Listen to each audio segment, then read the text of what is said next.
नमस्कार दोस्तों। आज विदुर नीति से कुछ श्लोक लेकर आई हूँ। और विदुर जो धृतराष्ट्र और पांडु के भाई थे और इनका जन्म कैसे हुआ ये इसके बारे में हमने चर्चा की थी और इस पर एक वीडियो भी बनाया था कि जब विचित्रवीर्य की मृत्यु हो गई थी तब सत्यवती के सामने वंशावली बेल को बढ़ाने की परेशानी खड़ी हो गई सामने कि पता नहीं इस कुल का आगे विकास कैसे होगा और नाम लेने वाला भी कोई नहीं है। तब उन्होंने गंगा पुत्र भीष्म को कहा था कि आप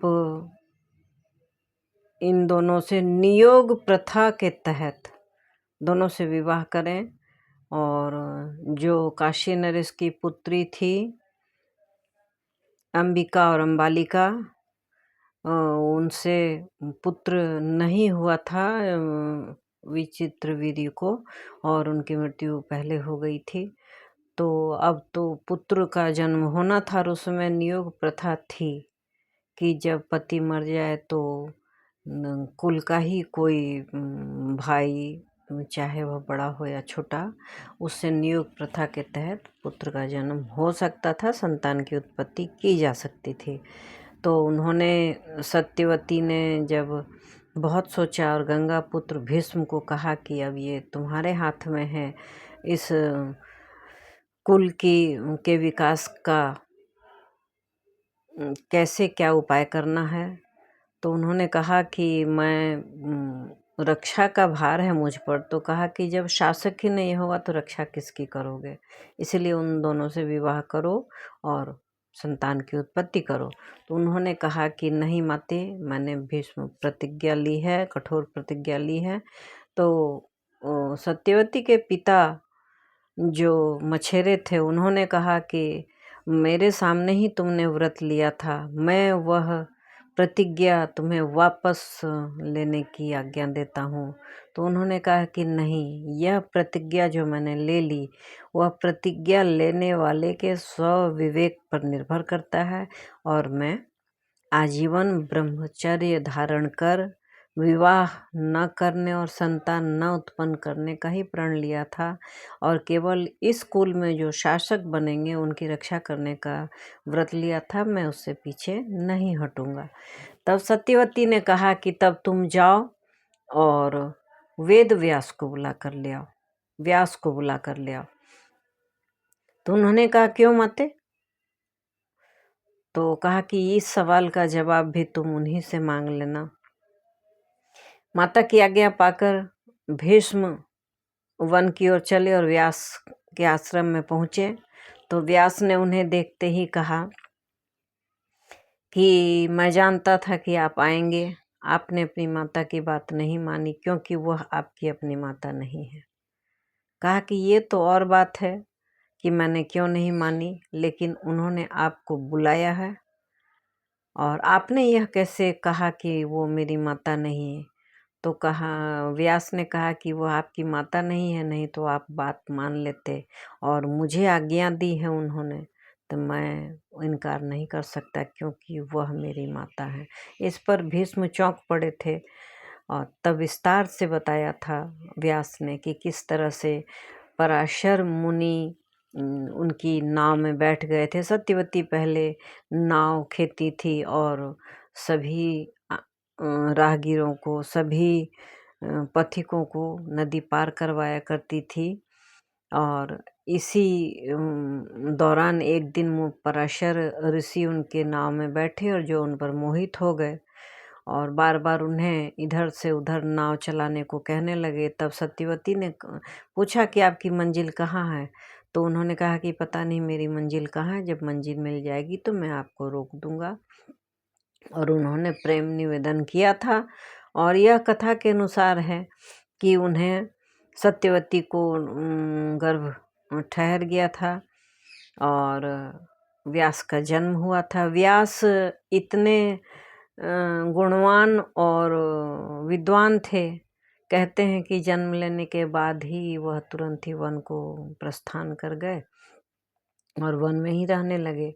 तब सत्यवती की शादी शांतनु से हुई। बाद में जब भीष्म ने प्रतिज्ञा ली और उसके बाद इनके पुत्र हुए चित्रांगद और विचित्रवीर्य। दोनों की मृत्यु होने के पश्चात फिर अम्बा और अंबिका जो काशी नरेश की पुत्रियां थीं, उन जिनका हरण भीष्म ने ही किया था चित्रांगद विचित्रवीर्य के लिए, तो अब जब विचित्रवीर्य की मृत्यु हो गई तो अब फिर से वही समस्या आन खड़ी हुई।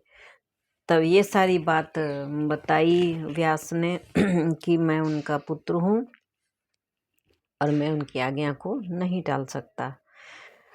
तो दोनों चले वहाँ और बाद में सत्यवती ने अपनी बहुओं को बुलाया और कहा कि तुम्हें व्यास के साथ जाना होगा और नियोग प्रथा के तहत पुत्र का जन्म होगा और वही हमारे इस वंश की बेल बढ़ाएंगे और वंश बेल की वृद्धि के लिए संतति उत्पन्न करना जरूरी है।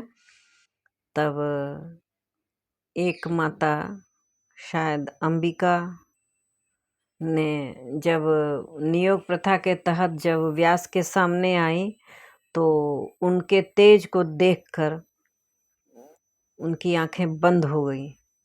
तब व्यास ने कहा कि पुत्र तो होगा इनको, लेकिन अंधा होगा। और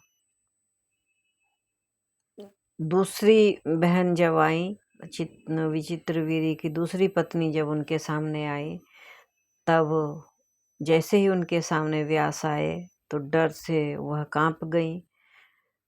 तो नियोग प्रथा तो हो गई, लेकिन व्यास ने कहा कि इनके भी पुत्र जो हैं वह शरीर से अक्षम होंगे, उन्हें पांडु रोग पीलिया हो जाएगा और शारीरिक तौर पर वह बीमार हो जाएंगे। अब फिर चिंता रह गई कि मान लीजिए एक सक्षम पुत्र पैदा ना हो तो राज सिंहासन पर कौन बैठेगा। तो उसी समय सत्यवती की दासी उनके सामने आई तो उन्होंने दासी को भेज दिया। दासी जब व्यास के सामने खड़ी हुई तो वह बिल्कुल निडर खड़ी हो गई। तो उनसे जब नियोग प्रथा संपन्न हुई तो विदुर गर्भ में रहे और तब उन्होंने कहा कि इनका पुत्र जो है वह बहुत ही विद्वान और नीतिवान होगा, यही हर तरह से काबिल होगा। विदुर का जन्म हुआ, लेकिन बाद में वही राजनीतिक षड्यंत्र जो होता है उसमें कहा गया कि नहीं, दासी पुत्र राजा नहीं बन सकता है, राजा का ही पुत्र, रानी का ही पुत्र राजा बन सकता है, दासी का पुत्र नहीं बन सकता है। लेकिन विदुर इतने विद्वान थे कि उन्होंने वेद अध्ययन कर लिया, शास्त्र पढ़ लिए और उन्होंने जितनी बातें कही वह विदुर नीति के नाम से जानी जाती है। वह मंत्री रहे और सलाहकार। तो जब भी धृतराष्ट्र को या पांडव को जरूरत पड़ती थी तो विदुर उन्हें समझाते थे और नीति पूर्ण बातें सुनाया करते थे, जिससे उनका मार्गदर्शन सही हो सके। तो यही विदुर नीति जो है वो काफ़ी प्रसिद्ध हुई और जिसे भीष्म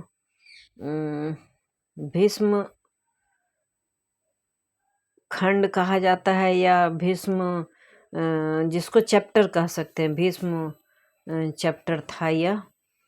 और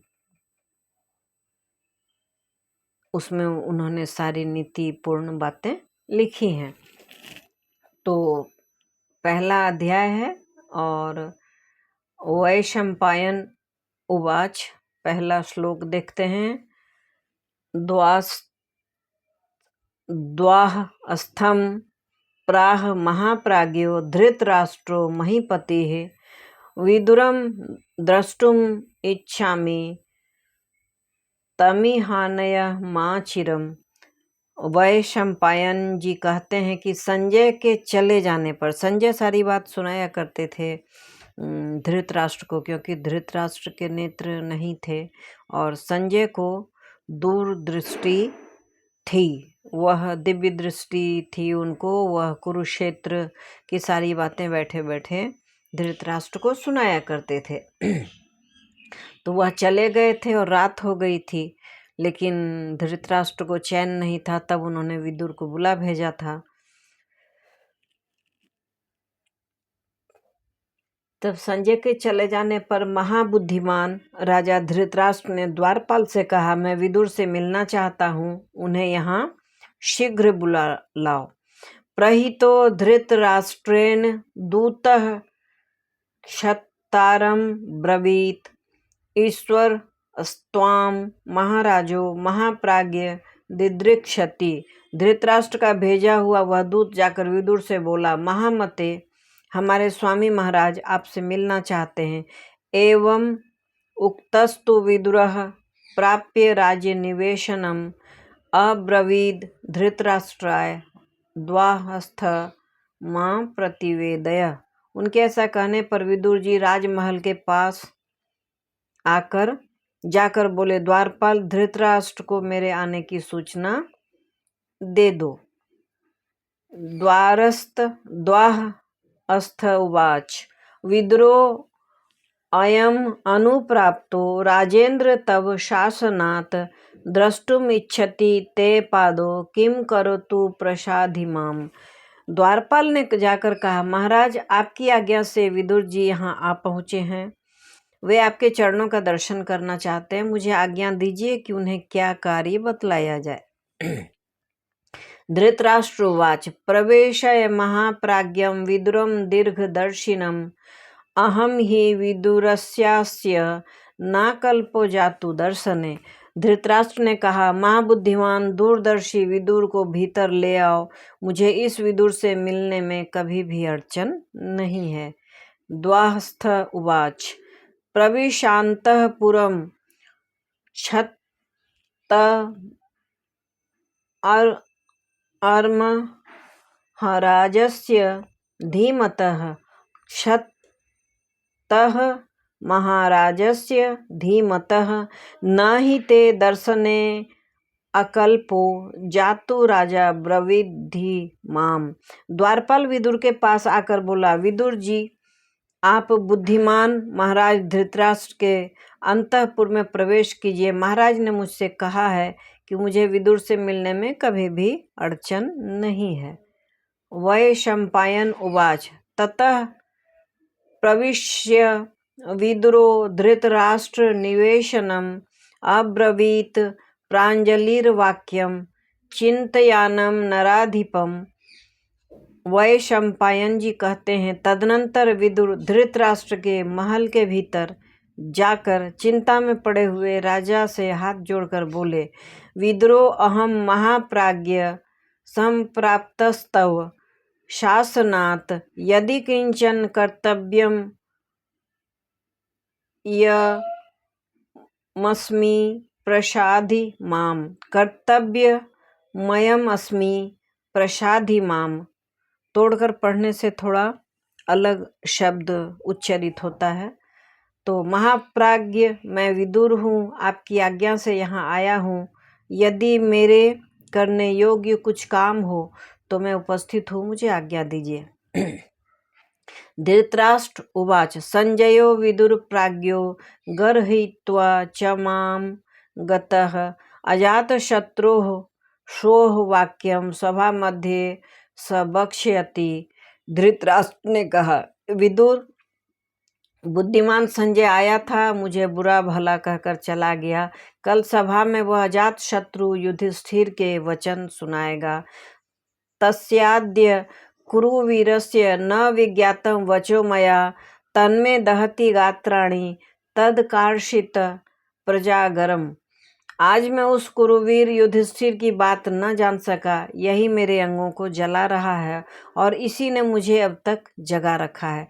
जाग्रतो दह्यम अनस्य श्रेयो यदनु पश्यसि तद ब्रूहि त्वं ही नास्तात् धर्मार्थ कुशलो हयसि। तात, मैं चिंता से जलता हुआ अभी तक जग रहा हूँ। मेरे लिए जो कल्याण की बात समझो वह कहो, क्योंकि हम लोगों में तुम ही धर्म और अर्थ के ज्ञान में निपुण हो। यतः प्राप्तः संजयः पांडवेभ्यो न मे यथा वन्मनसः प्रशान्तिः सर्वेन्द्रियाण्य प्रकृतिं गतानि किं वक्ष्यतीत्येव मे अद्य प्रचिंता। संजय, जब से पांडवों के यहाँ से लौट कर आया है तब से मेरे मन को पूर्ण शांति नहीं मिलती। सभी इंद्रियां विकल हो रही हैं। कल वह क्या कहेगा, इसी बात की मुझे इसमें बड़ी भारी चिंता हो रही है। विदुर उवाच अभियुक्तं बलवता दुर्बलं हीन साधनं हतस्त्वं कामिनं चोरम अविशन्ति प्रजागराः। विदुर जी बोले, राजन, जिसका बलवान के साथ विरोध हो गया हो, उस साधनहीन दुर्बल मनुष्य को, जिसका सब कुछ हर लिया गया हो, उसको, कामी को तथा चोर को रात में जागने का रोग लग जाता है। कश्चिदे तैर्महा दोषेर्ण अस्पृष्टो असि नराधिप कश्चिच्च परवित्तेषु गृध्यन्न परितप्यसे। नरेंद्र, कहीं आपका भी इन महान दोषों से संपर्क तो नहीं हो गया है? मतलब इतने सारे अवगुण वाले जो लोग होते हैं उन्हें रात्रि में जगने की आदत हो जाती है, उनकी नींद उड़ जाती है। कौन? जिसका सब कुछ हर लिया गया हो, चोर, कामी तथा कमजोर, जिसकी लड़ाई बड़े ताकतवर लोगों से हो जाती है। ऐसे लोगों को नींद नहीं आती रात में। तो क्या ऐसे लोगों जैसे आपका, ऐसे दोषों से कहीं आपका संपर्क तो नहीं हो गया? पराये धन के लोभ से तो आप कष्ट नहीं पा रहे हैं? धृतराष्ट्रोवाच श्रोतुमिच्छामि ते धर्म्यं परम नैः श्रेयसं वचः अस्मिन् राजर्षि वंशे ही त्वमेकः प्राज्ञ सम्मत। धृतराष्ट्र ने कहा, मैं तुम्हारे धर्मयुक्त तथा कल्याण करने वाले सुंदर वचन सुनना चाहता हूँ, क्योंकि इस राजर्षि वंश में केवल तुम ही विद्वानों के लिए भी माननीय हो। मतलब तुम बहुत विद्वान हो, इतने विद्वान हो कि विद्वान भी तुम्हें पूजते हैं। विदुर उवाच राजा लक्षण संपन्न त्रैलोक्यस्याधिपो युधिष्ठिर भवेत् प्रेष्यस्ते प्रेषितश्चैव धृतराष्ट्र युधिष्ठिर। विदुर जी बोले, महाराज धृतराष्ट्र श्रेष्ठ लक्षणों से संपन्न राजा युधिष्ठिर तीनों लोकों के स्वामी हो सकते हैं। वे आपके आज्ञाकारी थे, पर आपने उन्हें वन में भेज दिया। विपरीत तरश्च त्वं भाग ध्येये न संपतः अर्चिषाम प्रक्षयाश्चैव धर्मात्मा धर्म को विद। आप धर्मात्मा और धर्म के जानकार होते हुए भी आँखों से अंधा होने के कारण उन्हें पहचान न सके, इसीलिए उनके अत्यंत विपरीत हो गए और उन्हें राज्य का भाग देने में आपकी सम्मति नहीं हुई। आनृशंस्यादनुक्रोशात् धर्मात् सत्यात् पराक्रमात् गुरुत्वात् त्वयि संप्रेक्ष्य बहुन क्लेशांस्ति तिक्षते। युधिष्ठिर में क्रूरता का अभाव, दया, धर्म, सत्य तथा पराक्रम है। वे आप में पूज्य बुद्धि रखते हैं, मतलब आपका आदर करते हैं, आपको पूजते हैं। इन्हीं सद्गुणों के कारण वे सोच विचार कर चुपचाप बहुत से क्लेश सह रहे हैं। दुर्योधने सौबले च कर्णे दुःशासने तथा एतैश्चैव ऐश्वर्यम् आधाय कथम त्वम भूतिम इच्छसि। आप दुर्योधन, शकुनी, कर्ण तथा दुशासन जैसे अयोग्य व्यक्तियों पर राज्य का भार रखकर कैसे ऐश्वर्य वृद्धि चाहते हैं। मतलब आपने सभी मूर्खों को जमा कर लिया है, अधर्मियों को, पाखंडियों को, और इसके बाद भी आप ऐश्वर्य सुख चाहते हैं, यह कैसे संभव है। आत्मज्ञानम समारंभस्ति तिक्षा धर्म नित्यता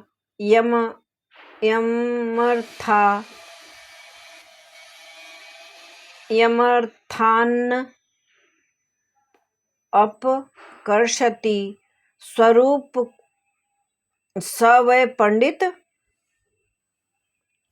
यम अर्थात अपकर्षन्ति। टूटने से यह शब्द इस तरह से बनेगा, स वै पंडित उच्यते। आपने वास्तविक स्वरूप का ज्ञान, उद्योग, दुख सहने की शक्ति और धर्म में स्थिरता, ये गुण जिस मनुष्य को पुरुषार्थ से च्युत नहीं करते वही पंडित कहलाता है। मतलब इतनी जो बातें हैं कि अपने वास्तविक स्वरूप का ज्ञान, जो उसका स्वरूप है, कितना वह ताकतवर है, उद्योग, दुख सहने की शक्ति और धर्म में स्थिरता, ये गुण जिस मनुष्य को पुरुषार्थ से च्युत नहीं करते, इतना गुण अगर अंदर में हो तो लोगों को घमंड हो जाता है। अगर वो घमंड नहीं है और वह पुरुषार्थ से च्युत नहीं होता है, गिरता नहीं है, वही पंडित कहलाता है। निषेवते प्रशस्तानि निंदितानि न सेवते अनास्तिकः श्रद्धान एतत् पंडित लक्षणम। अब पंडितों के क्या क्या लक्षण है, विद्वानों के क्या क्या लक्षण है, यही बता रहे हैं विदुर। जो अच्छे कर्मों का सेवन करता और बुरे कर्मों से दूर रहता है, साथ ही जो आस्तिक और श्रद्धालु है, उसके वे सद्गुण पंडित होने के लक्षण हैं।